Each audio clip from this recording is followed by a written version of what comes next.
Welcome back, all you VA addicts and or audio editors out there. Today I'm going to be teaching you how to do something that not a lot of people know how to do or have trouble with doing. Noise reduction. Lowering the pesky background noise that you have in your recordings. First, you're going to need to open Audacity.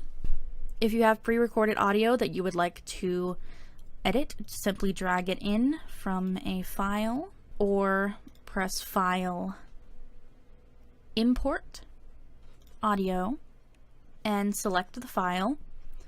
And if you don't have one, go ahead and record one. I'll go ahead and record one now. I don't know what to say. Thank you. Once you have your audio, you're just going to want to Effect, Amplify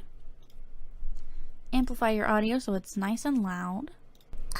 I don't know what to say. Thank you. Then you want to take a part where you're not speaking, highlight it, go to Effect, Noise Reduction, Get Noise Profile. That selects the noise profile of your background noise, so it can remove the background noise throughout when you're speaking. Then you want to highlight the rest, Effect, Noise Reduction. Mine is set to the first one, Noise Reduction dB 9, Sensitivity 6, and Frequency Smoothing Bands 3. Noise Reduce. Click OK. Now let's listen to it again. I don't know what to say. Thank you.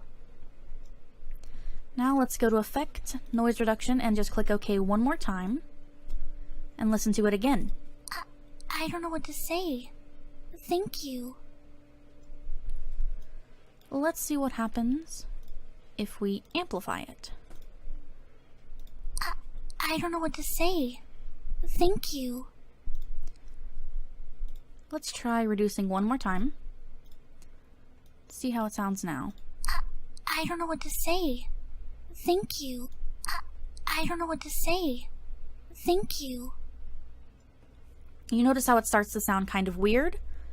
Let's undo that. You don't want to reduce too much, or it will just start sounding very weird and not normal. I don't know what to say. Thank you. So for me, that is just about perfect. I would happily use this audio in any project. Of course, maybe with less mouth noises. But the background noise has been solved. So that is how you use noise reduction with Audacity. If you liked this video or it helped, make sure to give it a thumbs up. Subscribe if you want more content like this or any VA projects. Thanks, and I'll see you next time. This is what the finished audio sounds like. I don't know what to say. Thank you.